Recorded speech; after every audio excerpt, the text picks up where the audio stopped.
What about drugs? Everyone and their mother seems to have a GNR story involving junkie debauchery. I'm not, and have never been, a junkie. The last interview in RIP magazine got taken out of context about me talking openly about my drug use. That was over 2 years ago and was only for a few weeks when there was nothing to do. I was also very safe about it. That doesn't mean that at some point I won't get really sick of life and choose to OD. Then people will go, "He was always a junkie." That's not the case, but you can believe what you want. I don't give a fuck. No one's really gonna believe anything I say anyway as far as what I do or don't do with drugs, 'cause it's such a taboo subject.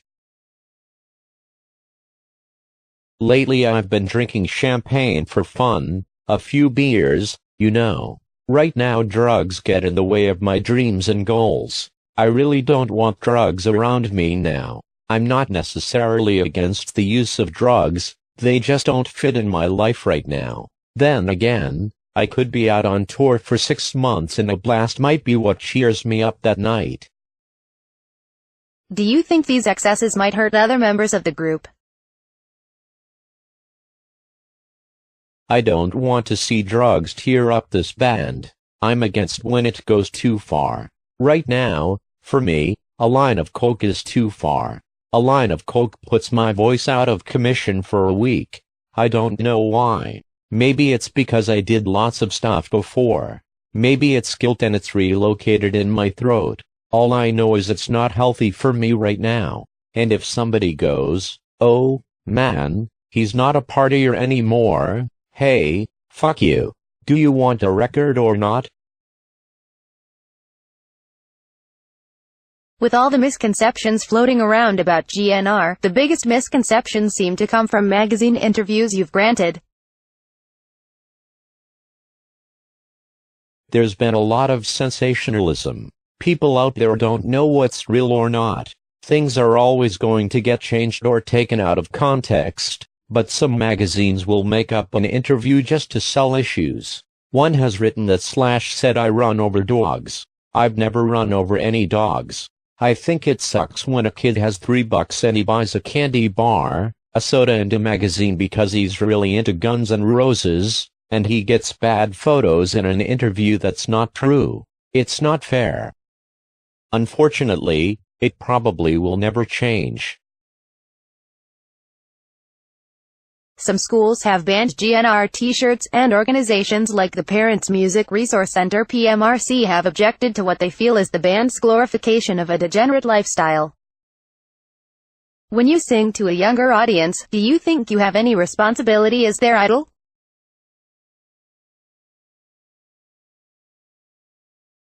It's just a record. I don't know. You have to go through your own changes and growth. I'm not trying to influence anybody in a negative way. Also, I'm not raising your kid. You're the parent. The PMRC? Who are they? A TV show, like AM/PM? If you had a young son, say Axl Rose too, how would you feel if he brought home an album with lyrics about niggers and faggots?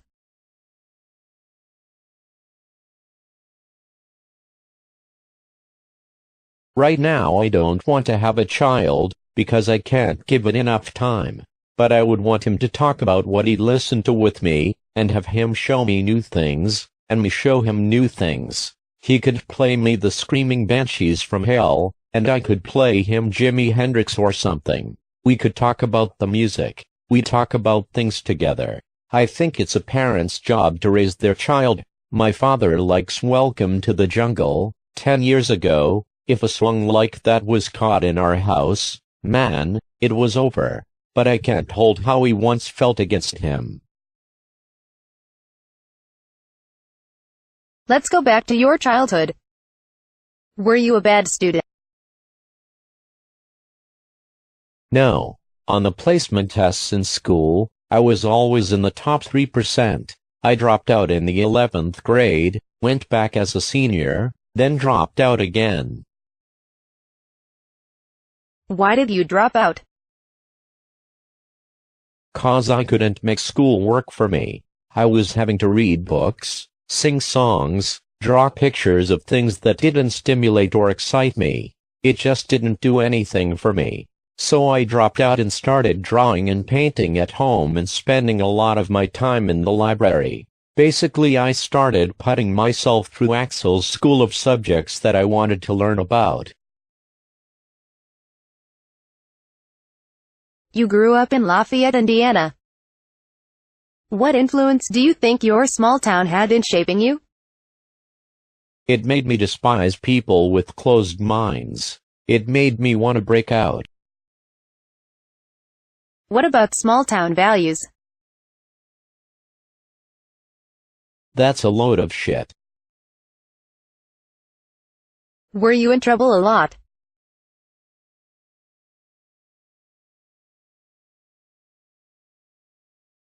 Me and my friends were always in trouble. We got in trouble for fun.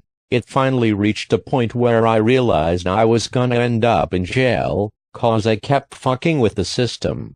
This guy and I got into a fight. We became friends afterwards, and he dropped charges against me, but the state kept on pressing charges. Those charges didn't work, so they tried other ones. I spent 3 months in jail and finally got out, but once you've pissed off a detective, it's a vengeance ramp back there. They tried everything. They busted me illegally in my own backyard for drinking. They tried to get me as a habitual criminal, which can mean a life in prison. My lawyer got the case thrown out of court. I left and came to California. They told me not to leave, but I left anyway. My lawyer took care of it. I just didn't go back for a long time. Now when I go back to see my family, I avoid the police there. I try to avoid all police in general. What happens when you go back now as a celebrity instead of an outcast? It gets a little bit out of hand. I can't really go anywhere. I just go to my friends' houses, but people I don't know show up wanting autographs. People I used to go to school with, people that used to hate my guts, want me to invest money in this and that. People say shit like Axl thinks he's too cool to party with us, but those people never wanted to party with me before. The people who are offended by this comment are the ones who should be. How do you explain your volatile nature? When I get stressed, I get violent and take it out on myself. I've pulled razor blades on myself but then realized that having a scar is more detrimental than not having a stereo. I would rather kick in my stereo than cut my arm. I would rather kick my stereo in than go punch somebody in the face. When I get mad or upset or emotional, sometimes I'll walk over and play my piano. Your own music has been diluted somewhat by radio stations that play different, shorter versions of GNR songs. How do you feel when your music is cut to suit the airwaves? Not that any of our songs compare, but if you hear a short version of Layla, I think you're gonna be pissed off, especially if you're planning on hearing the big piano part at the end. I hate the edit of Sweet Child O' Mine. Radio station said, well, your vocals aren't cut. My favorite part of the song is Slash's slow solo. It's the heaviest part for me. There's no reason for it to be missing except to create more space for commercials, so the radio station owners can get more advertising dollars. When you get the chopped version of Paradise City or half of Sweet Child and Patience cut, you're getting screwed. What kind of music and bands do you enjoy? That's always the hardest question. Lately I've been listening to Derek and the Dominoes, the Barkays. I really like the first Patti Smith. I'm just starting to discover The Cure. I keep trying to find things to open myself up to. I enjoy Soundgarden. The singer just buries me. The guy sings so great. On the club circuit, I like Saigon Saloon a lot. Today, My favorite record is Todd Rundgren's Something Anything. I just got turned on to it. I've still got my favorites in things, like the Pistols, Hello and Queen. The two records I always buy if there is a cassette deck around and I don't have the tapes in my bag are Nevermind the Bullocks and Queen 2. I think I would be in a bind to figure out which one I'd want if I was stranded on a desert island. I might go with the Pistols, because maybe a boat would hear me if I played it. You're also a Rolling Stones fan. There were some rumors floating around about GNR possibly opening for them on their upcoming tour. What happened? No formal offer has been made. I would love to open for the Stones, but at the same time I really want to do my own record. We'll probably go back on the road sometime next year. I don't know exactly when. Do you consider yourself the leader of the band? That's a good question. I'm gonna do what I want to do. That may be selfish, but it's the best way for the most to come out of me. When we write a song, nobody in this band plays anything they don't really want to. When we write a song, the bass player plays his line and it ends up being what he wants to do on bass.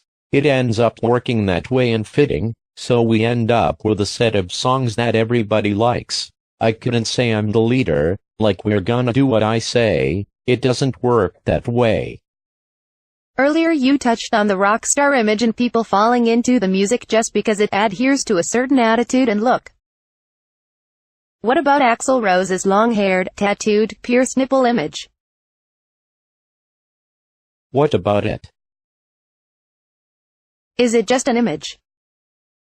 It's part of me. When I put on my clothes or do a photo session, I want to look the best I can. If you're going on a date, you want to look good for that person or for yourself. I've got enough money now to buy a suit I like and wear it the way I want. I don't wear suits every damn day now.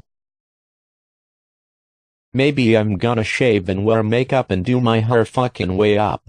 We're definitely image conscious. I think if Izzy came wearing a clown suit to a photo session, we'd want to know how he could validate his presence in a clown suit. But if he could back it up and convince us there was a reason, then it would be cool. Otherwise, it wouldn't be. Steven has his own way of dressing, in the latest commercial rock fashions. Steven enjoys the hell out of the clothes he wears, whereas Slash and I wouldn't be caught dead in them. Then again, there's things Slash and I wear that Steven wouldn't be caught dead in either. It's just different personalities. If we are going to do a show, I wear a headband because my hair gets in my face. When we do a photo session, a lot of the time I'll wear a headband because that's how I am on stage. If I feel real dominant and decadent, I'm gonna be wearing my jack boots and stuff like that. I try to express myself through my clothes. It's another form of the art. I'm not afraid of what people think about different ways I look. I'm gonna do what I want to. Do you get hassled much when you go out locally in LA?